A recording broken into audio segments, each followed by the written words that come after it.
ఇక మా చిన్నాన్నగారి విషయానికి వద్దాం. ఇక మా చిన్నాన్నగారి విషయానికే వద్దాం. మా వివేకం చిన్నాన్నను ఎవరు చంపారో, ఎవరు చంపించారో ఆయనకు, ఆ దేవుడికి, ఈ జిల్లా ప్రజలందరికీ కూడా తెలుసు ఏం జరిగింది అన్నది. కానీ బురద జల్లేందుకు ఇద్దరు చెల్లెమ్మలను ఎవరు పంపించారో, వారు వెనకాల ఎవరు ఉన్నారో మాత్రం మీ అందరికీ కూడా రోజు కనిపిస్తూనే ఉంది. ఇంకా ఆశ్చర్యం ఏమిటో తెలుసా?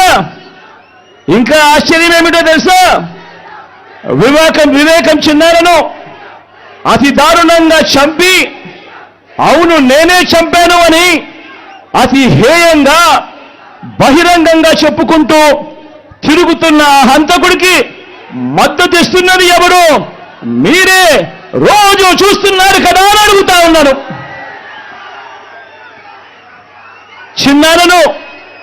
చిన్నారను అన్యాయంగా ఎమ్మెల్సీ ఎన్నికల్లో ఓడించిన వారితోనే, సంఖ్యాబలం లేకపోయినా కూడా ప్రలోభాలతో, అధికార బలంతో ఓడించిన వారితోనే ఈరోజు చట్టా పట్టాలు వేసుకొని తిరుగుతా ఉన్నారు అనంటే దానికి అర్థమేమిటి అని చెప్పి ఈ సందర్భంగా అడుగుతా ఉన్నా.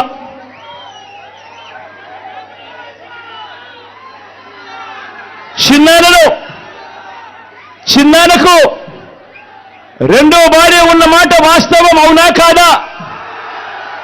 ఆ రెండో భార్యతో తనకు సంతానం ఉన్న మాట వాస్తవం అవునా కాదా? అవినాష్ అక్కడికి ఎవరు ఫోన్ చేస్తే వెళ్ళాడు వంటి అనేక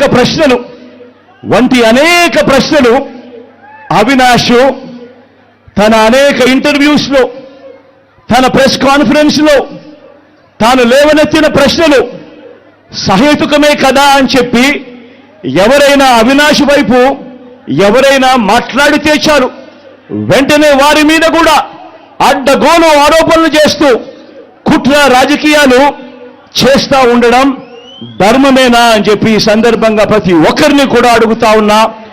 ఆలోచన చేయమని చెప్పి ప్రతి ఒక్కరిని కూడా అడుగుతా ఉన్నా. ఇలా చిన్నాన్నను ఓడించిన వారిని గెలిపించాలని తిరగడం కంటే దిగజారుడు రాజకీయాలు ఎక్కడైనా ఉంటాయా అని చెప్పి ఈ సందర్భంగా అడుగుతా ఉన్నా.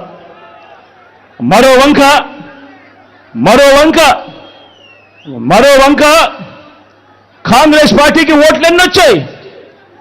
మరో వంక నోటాకు వచ్చినన్ని ఓట్లు కూడా రాని కాంగ్రెస్ పార్టీతో, కాంగ్రెస్ పార్టీతో, రాష్ట్రాన్ని విడగొట్టిన కాంగ్రెస్ పార్టీతో, ప్రత్యేక హోదాను విభజన చట్టంలో చేర్చకుండా రాష్ట్రాన్ని దుర్మార్గంగా విడగొట్టి రాష్ట్రానికి అన్యాయం చేసిన ఆ కాంగ్రెస్ పార్టీలో చేరి వైఎస్ఆర్ గారి పేరును ఆయన చనిపోయిన తర్వాత ఛార్జ్షీట్లో పెట్టిన ఆ కాంగ్రెస్ పార్టీకి మొత్తంగా వైఎస్ఆర్ గారి పేరునే తుడిచివేయాలని, కనబడకుండా చేయాలని ప్రయత్నిస్తున్న వారికి ఓటు వేయటము అనంటే దానివల్ల ఎవరికి లాభము అన్నది ప్రతి ఒక్కరూ కూడా ఆలోచన చేయమని కోరుతా ఉన్నా. అటువంటి కాంగ్రెస్ పార్టీకి ఓటు వేస్తే, మన ఓట్లు చీలిస్తే వచ్చే లాభం బాబుకు, బీజేపీ కూటమికి కాదా అని అడుగుతా ఉన్నాను. ఈ సందర్భంలో నేను ప్రతి ఒక్కరూ కూడా ఆలోచన చేయమని కోరుతా ఉన్నా. ఇదంతా కూడా మన ఓట్లను విడగొట్టి వాళ్ళను గెలిపించాలనే ప్రయత్నం కాదా అని అడుగుతా ఉన్నాను ఈ సందర్భంగా.